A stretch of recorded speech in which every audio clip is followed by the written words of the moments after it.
Now that we've gone all over breaking those rules so that you can lead a team more efficiently and effectively whilst encouraging innovation, I'd like to invite my guest, Catherine. Why don't you go ahead and introduce yourself? Yeah, I'm Katherine Robinette. I'm a speaker and consultant and change catalyst in the change management and employee engagement world. I have about 20 years of experience doing marketing and business development that I took all of those tools for figuring out clients and finding their hot buttons and what makes them tick and building honest relationships and turned them inwards for employee engagement and company culture work. Which I think is exactly what this book is about and why you recommended it. So, why don't you tell me a little bit about is there anything that you currently still use from the book that applies to this day? Oh my gosh, I am constantly referring to it. It's sitting over here on my desk and it's full of flags. I think probably the one thing that I keep coming back to, and I tell people this all the time because they're like, I just want that person to change. And I keep coming back to this quote: people don't change that much.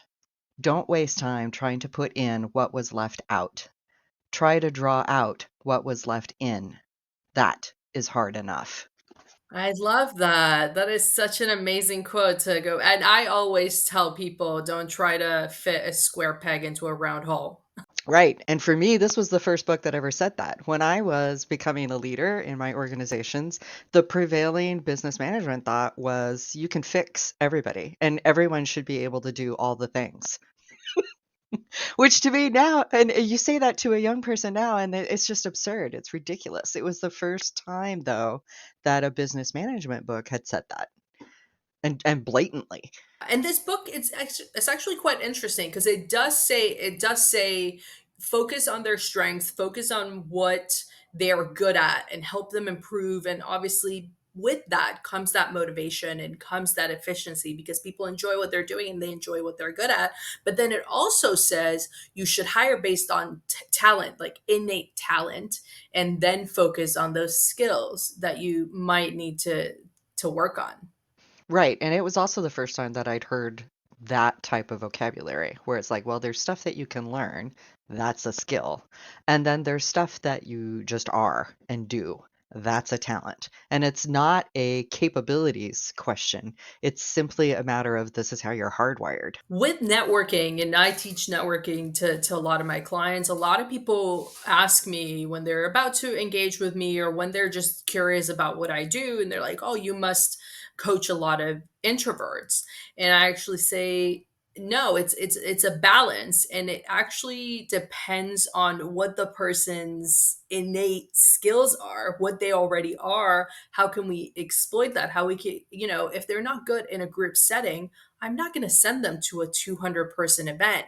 But people in management don't think that. People in management hire often salespeople and they're like, why aren't you networking? Why aren't you doing A, B, or C? How can managers change the way they think? And I guess that's what makes this book so important. How can these managers start to change the way they think so that they can make the most out of their workforce? So I have two thoughts about that. One is a recognition that your filters are not everybody else's filters. So what you think is important for that job may not be that person's experience, right? They may have figured out another way that is just as effective. It's just not the way that you did it. Um, and so my second piece of that is you need to be 100% clear about what your expectations are in terms of outcomes so that that person can get there in whatever path makes sense to them or is comfortable for them, but is still achieving the outcomes that you want. As a manager, you have to care less about how they do it, which is, I mean, let me back up for a second. Managers got to where they got because they were very good at doing what they did, at the how of implementation. Now they're managing people and they have to care less about the how and more about the end outcome, but they haven't been trained in how to talk about it or how to talk about expectations or end goals or, outside of what they know, which might be speed. How fast can you do the thing? It might be quality. It might be, right, a whole bunch of criteria that may have nothing to do with actually achieving the, the end goal. So giving someone clarity about what you're actually trying to achieve is basically building a pathway for them already. They'll figure out, oh, if that's the thing that you want, then I've got to do this differently in order to get there. And with that conversation, something just sparked in my head, whereby a lot of people will evolve into or get promoted into that manager position, and they are excellent at completing tasks, but they are not good at managing people. What can companies, small businesses, employers do when they are thinking about promoting that person? How can they make sure that those skills that are transferable from the doing to the managing, how can they make sure that the person's a good fit for that managerial role? Man, well, so similarly, be very clear about what the expectations are, right? Don't just say, hey, you're getting this great promotion and you're going to have all of these direct reports. It's like, okay, and with that comes a complete shift in what your priorities are. You are no longer about the doing, you are about the managing of people. I had a manager once, I think this sums it up perfectly. He said being a manager was 70% dealing with other people's problems and 30% getting shit done. And I think if you go into a managerial position understanding that, it makes the mind shift possible. The other thing is give them training, right? You have to give them some emotional intelligence training. You have to give them some people management skills training. I mean, they don't throw teachers into the classroom without teaching them something about classroom discipline and, dealing with different personalities and different learning styles. And yet we throw managers into the managerial ring all the time without gloves, and without the tools that they need. Um, and it's an ongoing thing because it's not a skill, it's a talent. It's not something that you can teach and learn overnight. But it is a muscle that you can build up. So for a while, every manager will be approaching it from a conscious level. They'll be slow to implement, but they'll be processing like crazy. And then someday the light bulb will go on, and if they're given the right support and the constant training, the light bulb will go on, and they'll be like, "Oh, I get it. Because look, my team is happy and they're performing and they're productive, and I can hire more people because people want to be in my group." And like all of that are indicators of a manager who gets it and who's doing well. I I call it a coffee chat. I highly recommend both the employee and the manager figure out how to do these. Um, but it is a half an hour conversation where you find out how did you get to where you are and what makes you happy. That's oversimplified, but it's basically 10 questions that you work through with every one of your direct reports to kind of figure out what makes them tick and what motivates them to get up in the morning and come to work besides a paycheck. If that's the first thing they say, there's a culture problem, likely. Um, Either with like literally like within the company culture, or there's a disconnect between what that person thought that they were signing up for when they signed up for the job. Um, but if you're a new employee or if you have a new boss, ask for a coffee chat so that you can learn about the boss and find out what their priorities are and what their preferences are. And if they're new to being a manager, wouldn't that be wonderful to know as an employee? Because then you can have some pretty open dialogue about what works and what doesn't work with the manager and say, hey, I don't know, when you hover over my shoulder when I'm typing on my keyboard, that doesn't work so well for me. Could you like maybe not do that? Um, yeah, that's like the first step. I call it the foundational conversation, right? Where you lay the stepping stones and the groundwork for then all the conversations that come after. Because you can say, hey, remember when we had that coffee chat and we talked about X? You're doing that thing. Stop doing that thing. And this speaks directly to what the book says, where, and I've spoken about it with a lot of professional development and business books, where they say communication is key and communication throughout all processes is key, but also understanding how other people communicate, what other people's motivators are, because you can't treat John the same as Mary. So, how can managers start, as let's say somebody's new into a managerial role, how can they start practicing those skills and getting that feedback that encourages that conversation? I I call it a coffee chat. I highly recommend both the employee and the manager figure out how to do these. Um, but it is a half an hour conversation where you find out how did you get to where you are and what makes you happy.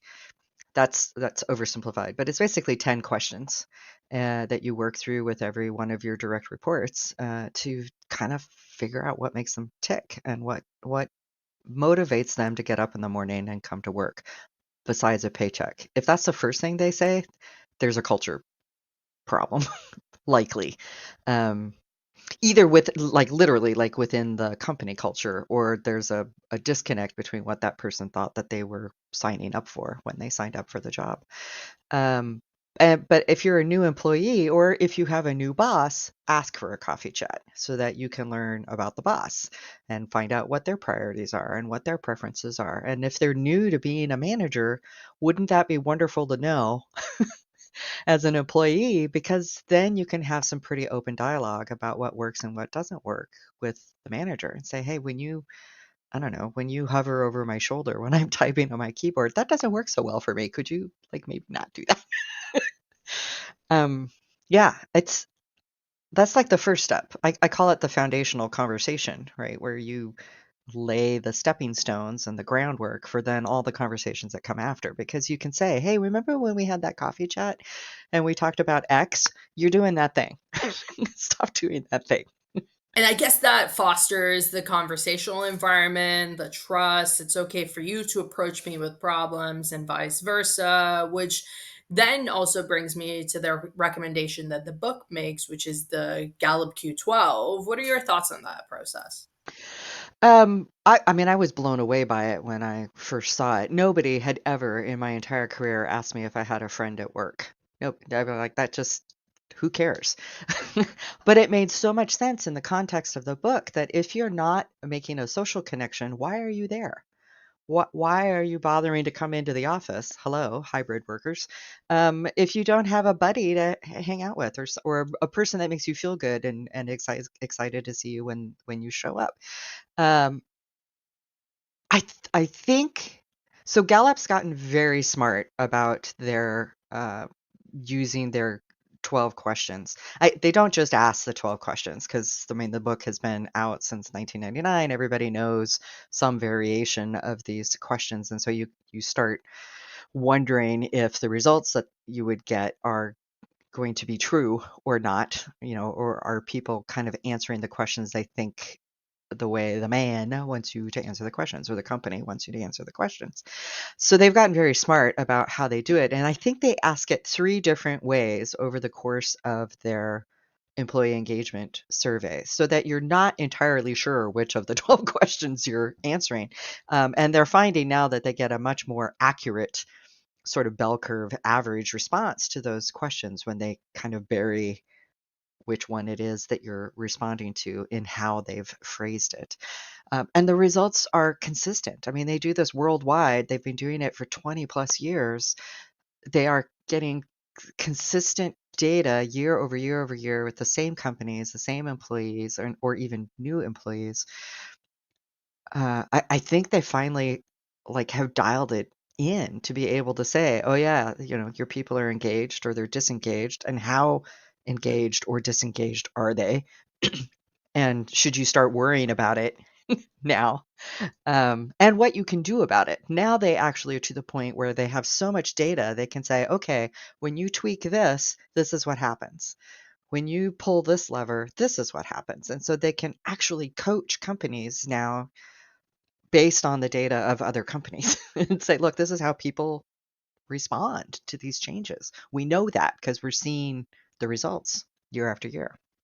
I like that. I like that they have a history of data. I'm a huge data junkie. I always say good decisions are made with good data and bad decisions are made with no data or lying to yourself when you're right? When you're looking at these standardized tests and these questions, I'm often skeptical because I find that people are going to answer to their truth and not necessarily the truth. So, as you mentioned, they might be answering based on who is reading the survey, or they might be answering based on what their beliefs are. And sometimes that can be quite limiting. What techniques can managers and organizations use in order to make the tests more accurate? So we did a combination of the tests and some focus groups that were facilitated by somebody who was not with the company. So there was nobody in the room except the people who had something to say, and an impartial is not the right word because of course they were hired by the company, but somebody who didn't have any hiring or firing authority over these people, right? So it was intended to be a safe space, and nobody's names were attached to any of the comments or anything like that. And they didn't come in to say, what did you think? Or what's going wrong here. Like they were very much focused on, here's what the data said about from the survey. Now we need you guys to truth it with us. Like, does this mesh with your day-to-day experience, or was this just an off day for everybody? Does this mesh with your last 3 months experience? Does this mesh with a year ago today? Would you be able to say that things are the same?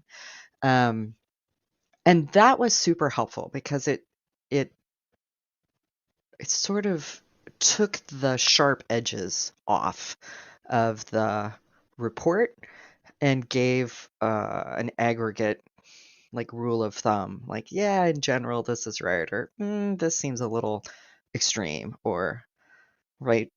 uh, just like it was a gut check, but with a group of people, who were, some of them were, I would call them squeaky wheels, and some of them were strong advocates for the company. And so it was a nice, like, cross section of people who we felt would always give us a straight poop when we asked.